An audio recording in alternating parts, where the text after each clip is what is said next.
Welcome back to another episode of NeverEndingPanel.com. Tonight we have a very special guest star, author Tim Powers, who is the two-time winner, two-time winner of the World Fantasy Award for the critically acclaimed novels Last Call and Declare, as well as the winner of the Philip K. Dick Award for the Anubis. I said it great. Anubis Gates, known for his secret history novels. Actually, it's Anubis. Going to just slap you. Known for the secret history novels in which actual events occurred, but explained through paranormal circumstances. Anyways, our panel tonight is research. You did it again. Oh, I did it again. Who's this? Who's this? You know, what's going on, man? And it's like you're there. It's like I'm looking at... You know what it is? It's that there are three of us. I'm going to do the next one. You can do the next one. I'll do the next one. Okay, and then but then you're going to introduce me and I'm going to feel guilty, so I'm not working on that. Thank you. Go on. And my brother, of course, Eitan Collin, Grand Poobah, and all that. So our panel tonight is research. Is accurate research needed for a good story? Hell yes. Yes, accurate research is definitely needed for a story. No, a good story. No, definitely a good story. That's true. Crappy story. No, crappy story. You don't necessarily. It could be all over the place. Good. I mean, I'm saying good on purpose. If you have a good story, if your research is solid, you're talking to me again. Not the camera. Me. Actually, I'm talking to the internet people. No, you're not supposed to be talking to me. The executive producer says you got to talk to me because I asked the question. Can I talk to the internet people? I think they'd like me to talk to them, wouldn't you? Can you answer the question? All right, I'll answer the question. Yeah, go ahead. And don't forget, we have all right, fine. Yeah. If it makes you feel better, I'll talk to you. It does make me feel better. Tim? You can talk to Tim. Okay. Boys? So, good research is vital because when I like talking to the audience. Talk to the audience. When a reader reads and they see that you've actually covered your bases and you've explained things and you've actually taken the trouble to go ahead and fill in those details, they trust that you've got the rest of it right. And once they trust that, they can just let go and immerse themselves in the world you've created and let themselves have a grand old romp. Whether it's fantasy, whether it's science fiction, whether it's the past or the future, the more they trust you as an author to handle those details, the less they'll worry about it, and the more they can just let themselves get into that story. And before they know it, they don't care. Because if you can build that, and you build that through sweat, you build that through works, and you build that through getting your details right. I would not argue with any of that.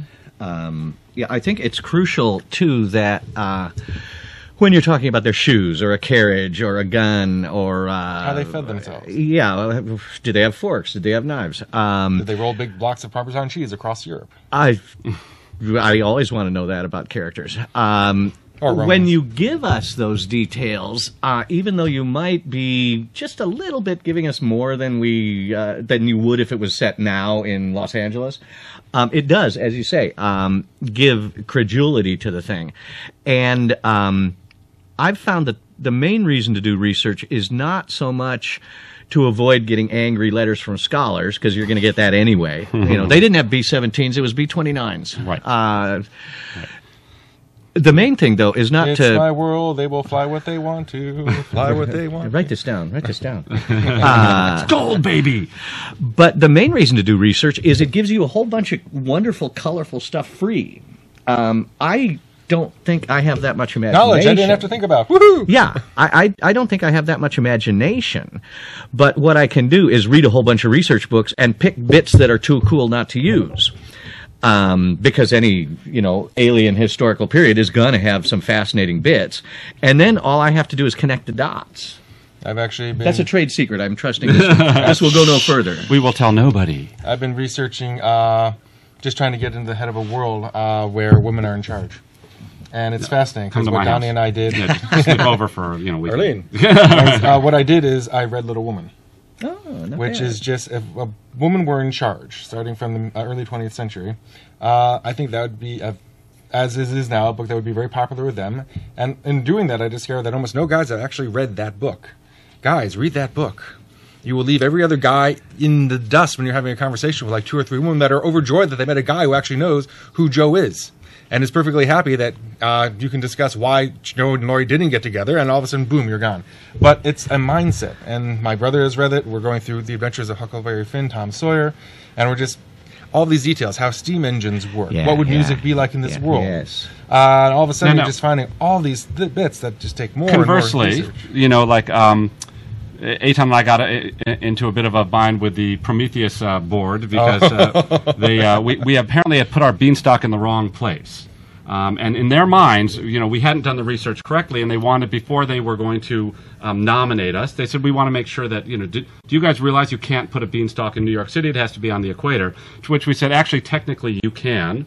We gave them the specifications from a nanotechnology specialist. It's more expensive. It's more difficult. And then we gave There's them a much larger energy expenditure. Right. But and then we gave them the politics involved, which is I want to have the biggest building in the biggest city in the universe because that's a branding message, and I don't care what it costs us. So there was. And then we gave them the historical background of the United States built the Panama Canal in Panama, which was almost technologically impossible when they could have built it in Nicaragua infinitely easier. That's very good. But they own Panama. Yeah, yeah. And so Nicaragua, we would have there's a case of research sort of paying off and, thinking fast. And obviously there is a way you could do it in New York. I mean... right, but people, in other words, fandom, readers, judges get into a mindset that your research has to be scientifically based. That has to have happened, has to be this way. And sometimes they let the story themselves get away from them, which is it doesn't always have to be that way. In other words, yes, it has to be scientifically based, but there are sometimes very human and storytelling factors that are involved in telling your story that you can work into your research. Also, this is science fiction. Yes. Yes. I mean, hyperspace, faster than light, time travel. Right. They're beautiful stuff. They only just happen to be impossible. Charles Lee Jackson, the second who loves peace. Indeed, indeed. Yes. I was going to remark that a few years ago, I wrote a story in which a guy with gravity technology attached the Earth to Jupiter.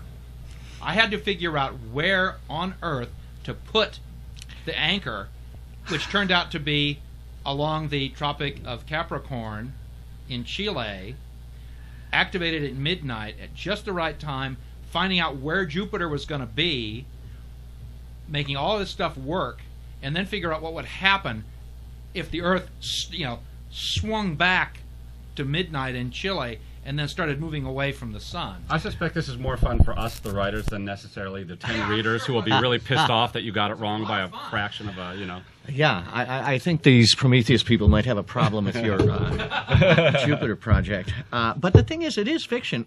What we do with this is, I was going to say implausible, but I mean impossible stuff, is we don't give engineering diagram to show how it can be done. We make some gestures. We throw in some phrases that imply, again, I trust this goes no further. Abracadabra. But we try to imply, if this were a nonfiction book, I could go into it at length and show you how this totally would work. But since this is fiction, you don't want to waste your time, I'll just throw a few phrases out and get here. to the story, which is what we all just want. What Eitan will do is he'll say, da-da-da-da-da, and then he'll put in parentheses, throw in magical technology here, and then he moves on. And then it's up to me to contact. This is why you get a partner. Yeah, and the yes, hair. Yeah. Thank you, Hair. Moving on. Thank you. Moving on. Go ahead. Go. Doing too much research, you can also rely on somebody else, like Niven relied on Dan Alderson. Of course, he made one mistake in Ring World, and he's never come on, down. That's just a tiny little mistake. Anybody could have made that. But it was a happy mistake because he turned it into another book, The Mistake. So right. You forget the rotation of the Earth once, and nobody ever lets you forget it. Let the guy off the hook finally. Okay, so research is an accurate research needed for a good story. We're saying sort of. I think, well, yeah, we're saying yes, accurate research, but we can waffle a little bit since it is science fiction. And so I think on that, and with seconds left in this panel before YouTube boots us off their server. If we got anything wrong, please go ahead and make a comment below and tell us what we should have done better. And we thank Tim Powers for being with us tonight on NeverEndingPanel.com.